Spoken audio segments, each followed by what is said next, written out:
So it's been a while since I've made a YouTube video, and I wanted to try. It's been like 4 or 5 months, and I wanted to attempt a new video. And it's still, like past videos, it's still experimental.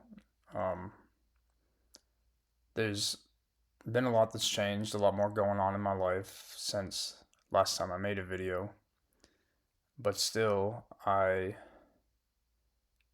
am curious to see where my thoughts can take me and um, what I can put together. The thought I have is to do with animals and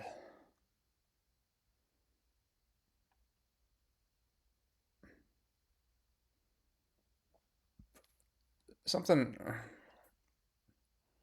something about animals is that they're not self-aware. So like they don't get embarrassed, for example. And that's different than not having emotions, right? Animals Some animals are emotional, and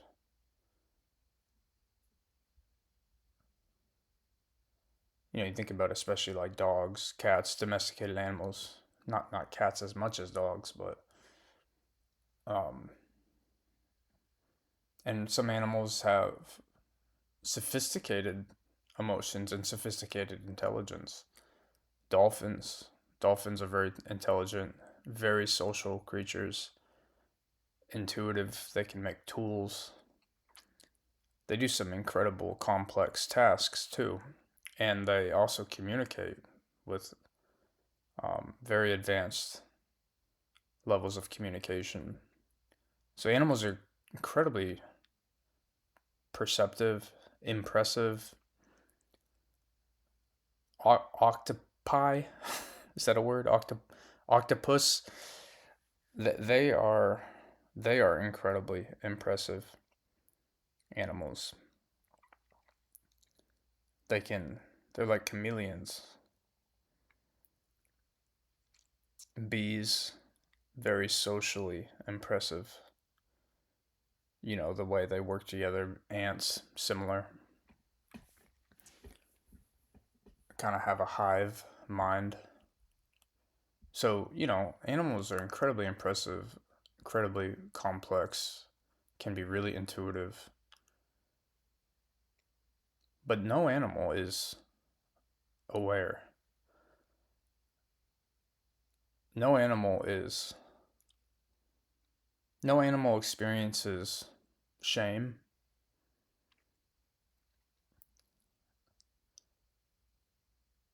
Animals are, you could say,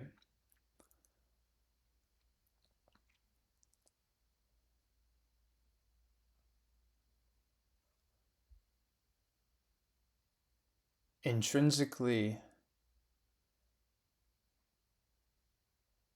animals are intrinsically, existentially obedient.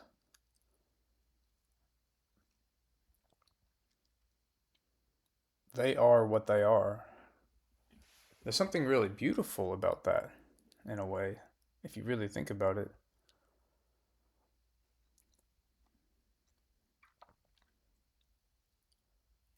I have two cats, Zeus and Nike. I should see if one of them will come in here. I have my door closed right now.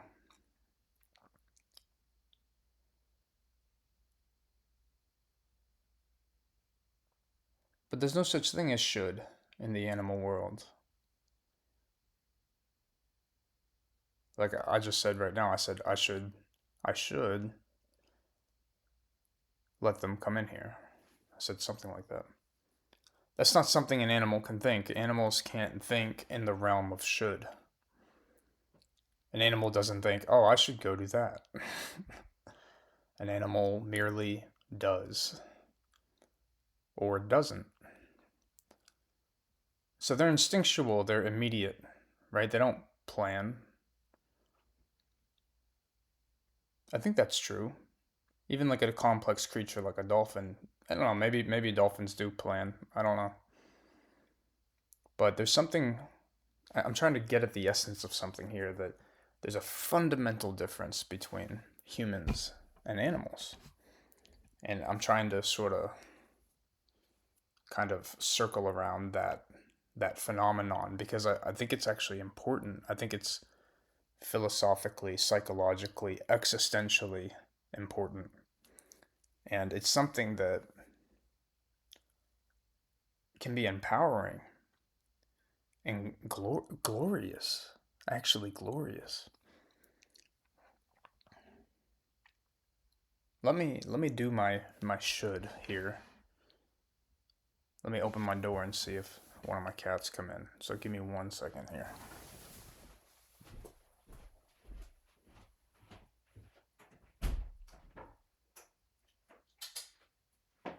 Kitty.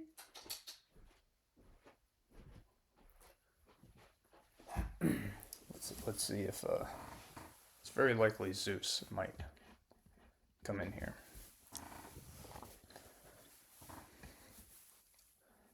So it's just a little experiment. Very good chance he'll mosey in here in a minute. Um, think about shame. Animals can't experience shame. And I'm going to do something real quick.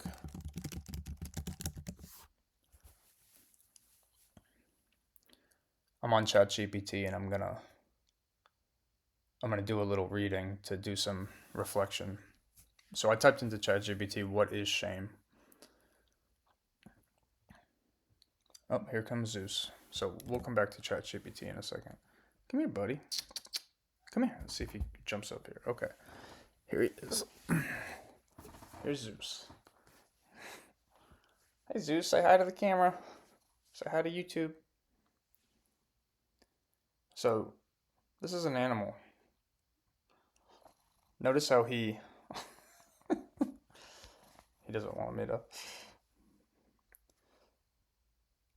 Notice how he is 100% cat. He's not thinking. He's not contemplating. He is merely existing. Now, I don't mean merely in a bad way.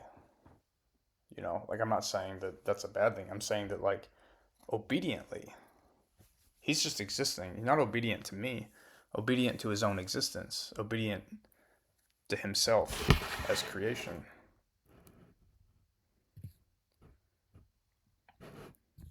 He might see himself right now. He doesn't care. He just wants some loving.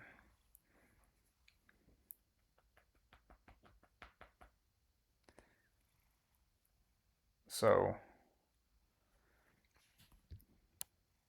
I don't know what I'm trying to get at here. I guess what I'm trying to say is,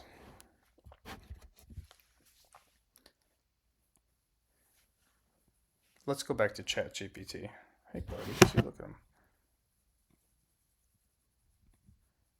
Look at Mr. Zeus. I want to go back to ChatGPT. Compare animals to the sense of shame. There seems to be a correlation there to me. So ChatGPT says shame is a powerful emotional experience where you feel that something is wrong with you as a person, not just something you did. So I would have never described it that way, but that's definitely one way to think about it. So in simple terms, it says guilt is I did something bad. Shame is I am bad. That's so different, isn't it? Here's Nike, by the way. I hesitate to show my entire room, but that's Zeus's sister. She's a little more skittish. So my beard is all messed up. Um,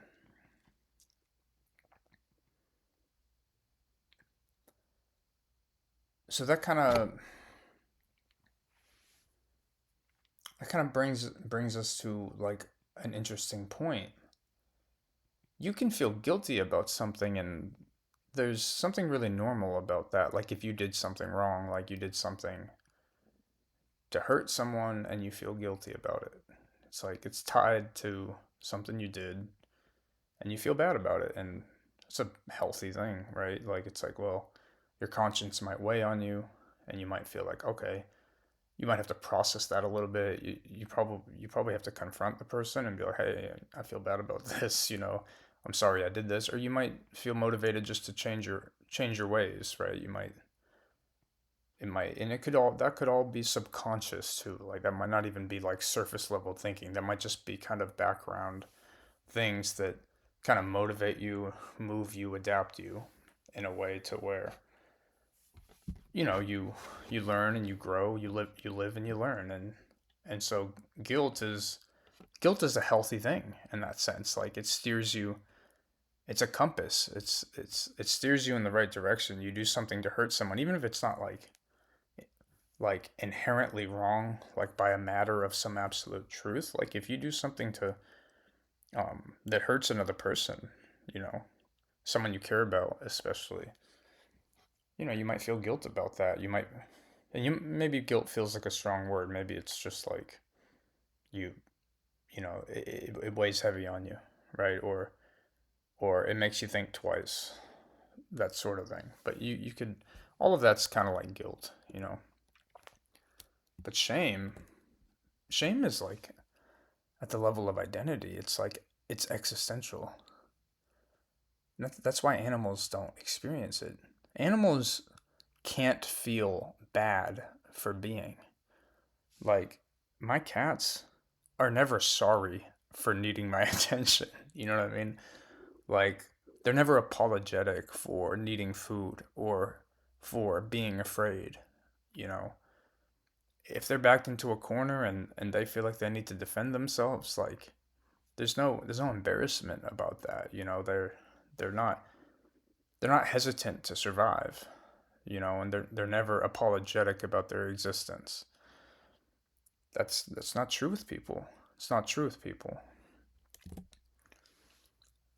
So let's read on a little bit. Shame often shows up as feeling exposed or seen in a painful way, wanting to hide, disappear, or avoid people. Harsh self judgment. I'm not good enough. I'm a failure. A heavy sinking feeling in your body.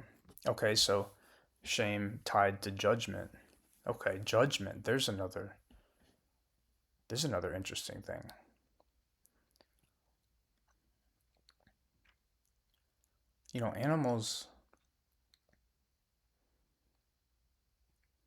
Animals are kind of glorious in their own right because they're unapologetically themselves. Like a wolf is always a wolf. A lion is always a lion. A bear is always a bear. You'll never catch one of those animals off guard, like doing something that isn't within their nature, you know. But people is different. So why do we as people, why can we get existential? Why do we feel shame? Why is there a sense sometimes that we ought to be doing something that we aren't doing? That comes back to the question of should. I wish I did this or I should do that. But when we come into alignment, we kind of get back to that space of merely existing. And not like in a wayward way, like I hesitate again to use the word merely, But I mean that literally, like merely meaning essentially, like essentially existing, essentially moving forward. And to essentially exist as a human is there's more to that essence than an animal. Like if you want to exist essentially, like in your full essence, there's more to it than just mooing if you're a cow and chewing the cud. There's more to it than just, purring and meowing if you're a cat, eating your food, you know. Humans need more than that to merely exist. If you want to exist essentially, there's meaning, there's purpose involved in that. You have to be waking up and doing something with your life that means something. Now that's a jump. I started with really basic essential concepts there.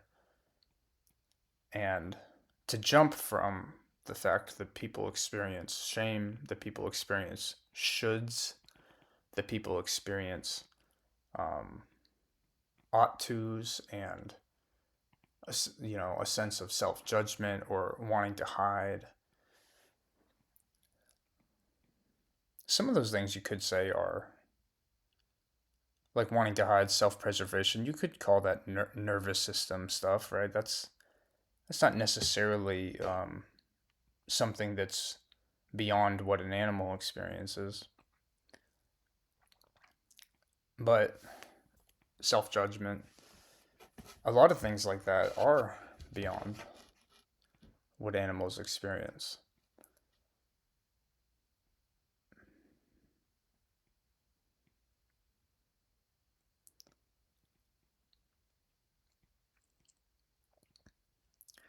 And I think those things point towards something important and something glorious.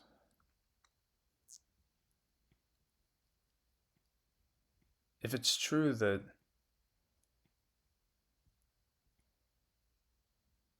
people can experience shame, then what's the opposite of that? So let's see if we can ask ChatGPT something. If that's what shame is,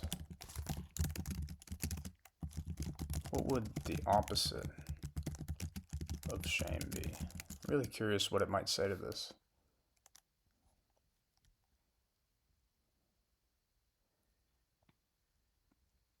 So it says here that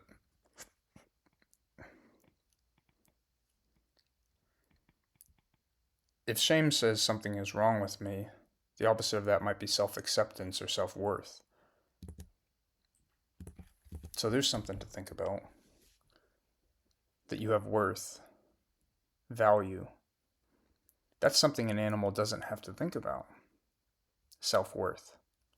Do you value yourself? Do you see yourself as important? And do you live in such a way that you carry out that importance in your daily life, even in small ways? An animal doesn't have to think about that. An animal, you could say, knows its self worth at all times. Or you could say it has absolutely no awareness of its self worth at any time. Either either way, there's no question of self worth for an animal.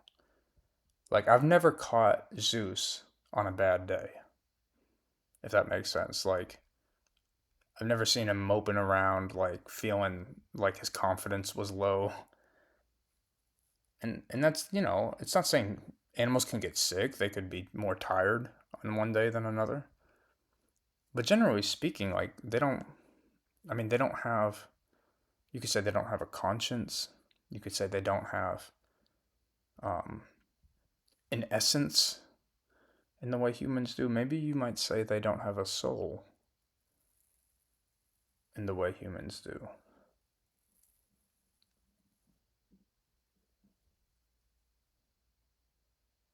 Some would tie the soul to just emotions.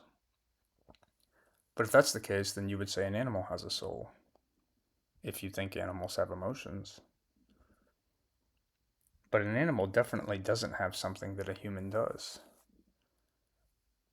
And I'm talking about far more than just civilized line of thought or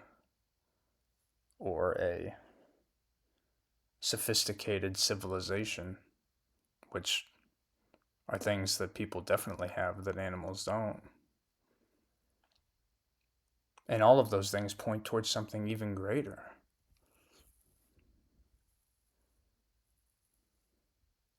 So there's something about people, there's something about humans. Even when you look at shame, even if you look at addiction, even if you look at self-worth, some of these things that are very uniquely human, you could say point towards depravity, but you could also say these things point towards glory. There's something glorious about people in the process of redemption.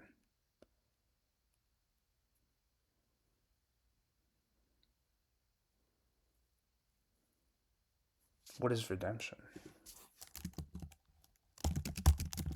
What is redemption? What is redemption? Redemption is the process of making things right after you've done something wrong and reclaiming your sense of worth in the process. That sounds like reconciliation to me. But it is a process.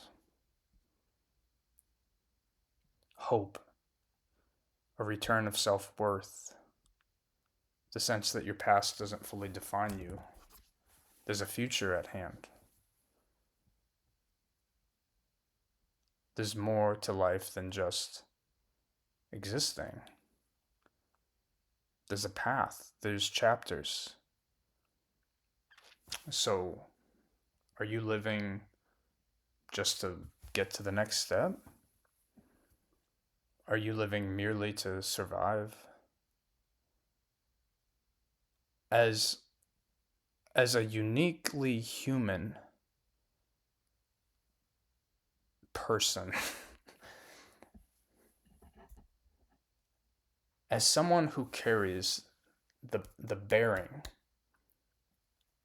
of human, as someone who carries the certificate, the graduate from the school of humanhood, personhood, what are you here for? You're here for more than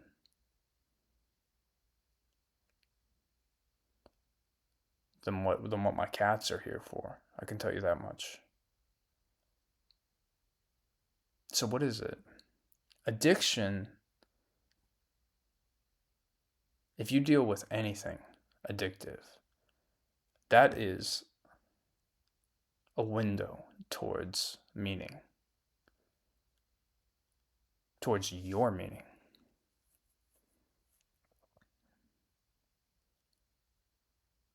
Addiction is the crossroads, the place in which we hide, escape, zone out, defer. It's where dissonance starts, ends, continues. There's many reasons why people might deflect or defer or need a break, have crutches. Oh, and they could run so deep. They could be generational.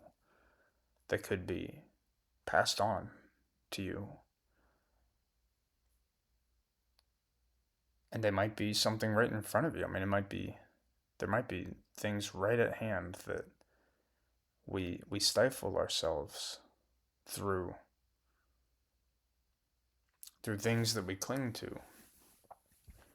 But the answer to addiction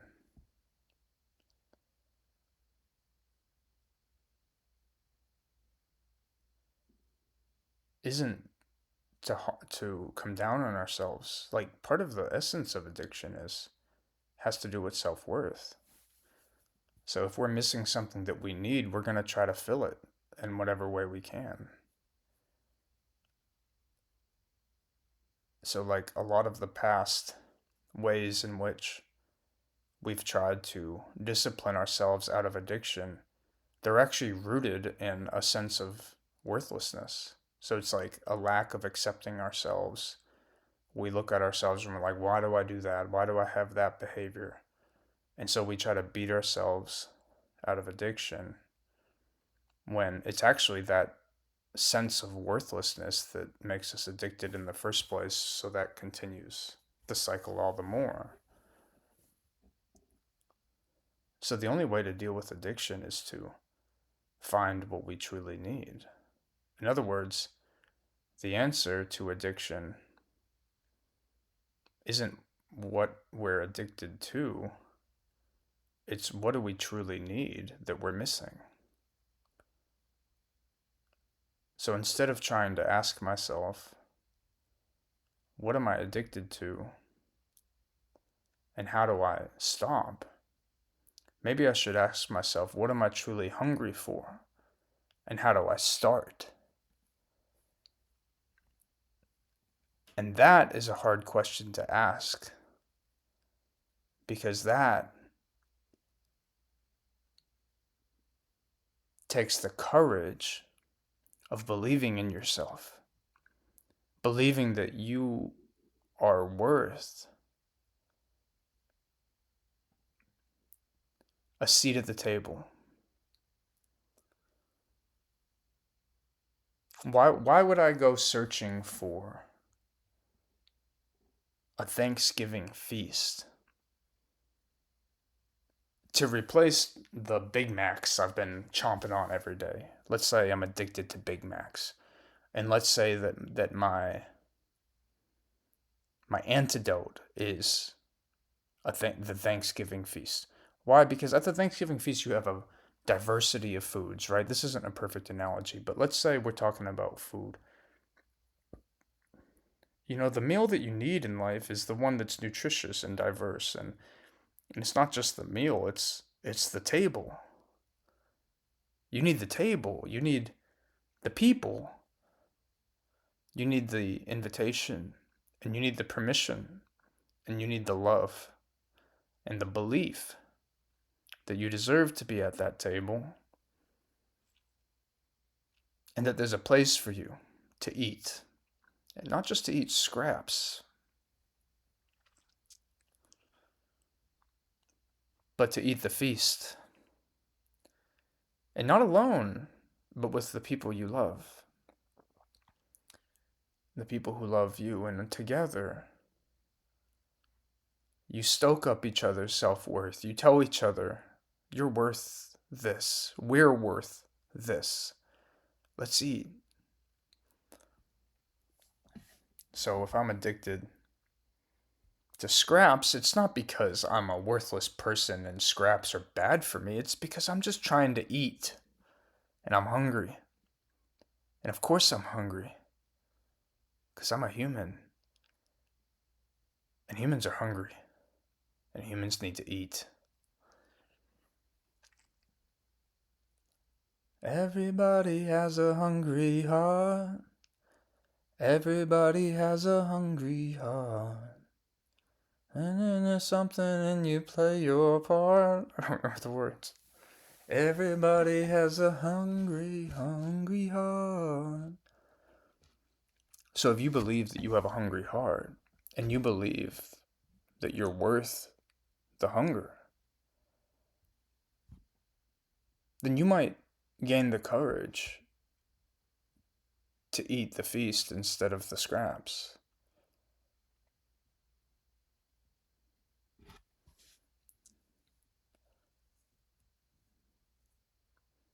So that puts a different perspective on addiction. Don't ask me, by the way, how I got from animals to addiction. I was just following my train of thought. In future videos, hopefully, I'll have a more coherent plan in place. But for this one, it was just a matter of like literally starting with one little thought and seeing where that trail took me. And, I've obviously struggled a lot with addiction, and but we all do. I mean, we all do in our culture.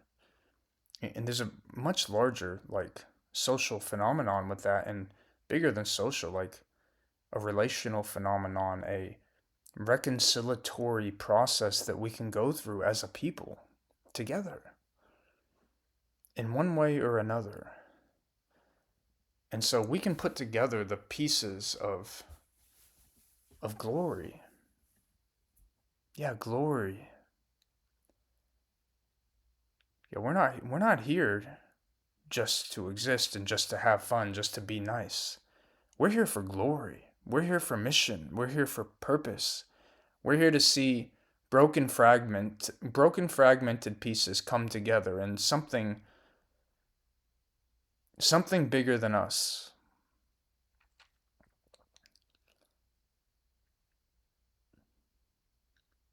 And that's in our hearts. That's in our hearts. Even if it can't be articulated fully, it's something we can move towards, and it's something we can be a part of.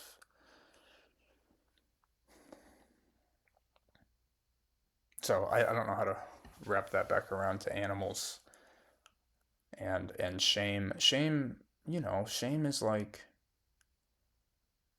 I'm trying to think of times I feel ashamed. I don't know if it's something I can go into in this video, but I've certainly experienced shame.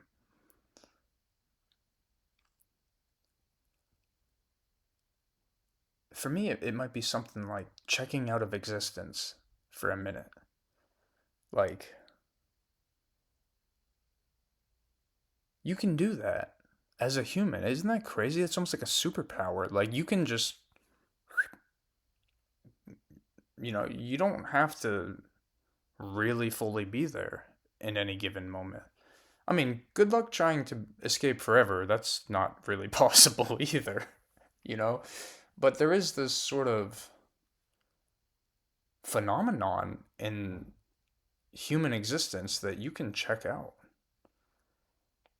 Um, and some people do check out too much and for too long, and that's, let's not go down that road because that's scary. I've been down that road.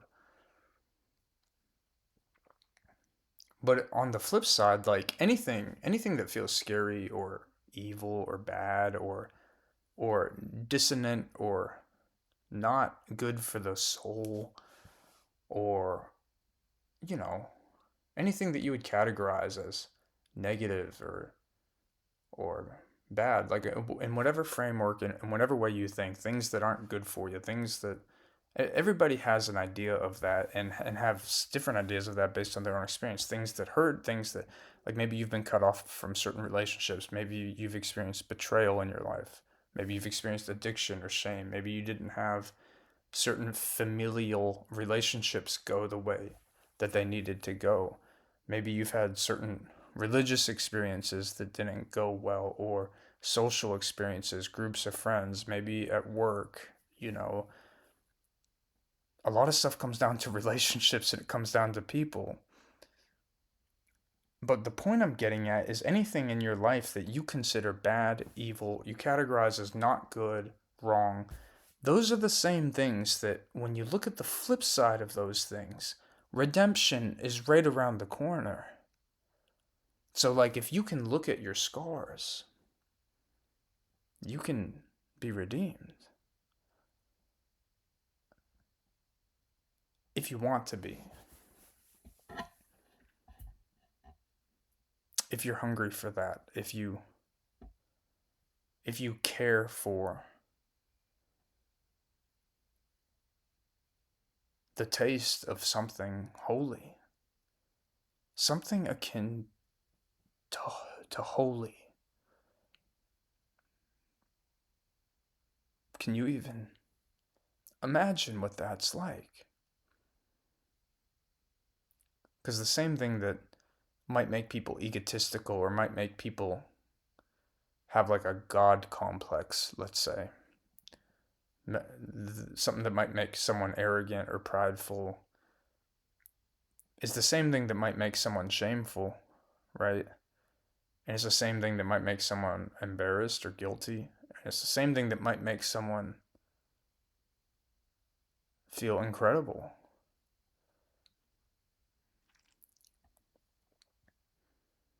So I might be grasping at straws a little bit here, but it's worth it. It's worth the wrestling to try to sort through this, because I'm trying to glean at redemption. I'm trying to point towards this path that I feel like we're on.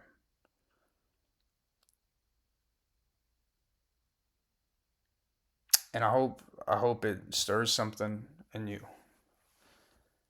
And whatever you have to add or share, let me know. Or, ponder yourself and share with your friends. But I'll stop there for tonight and see you guys next time. Bye.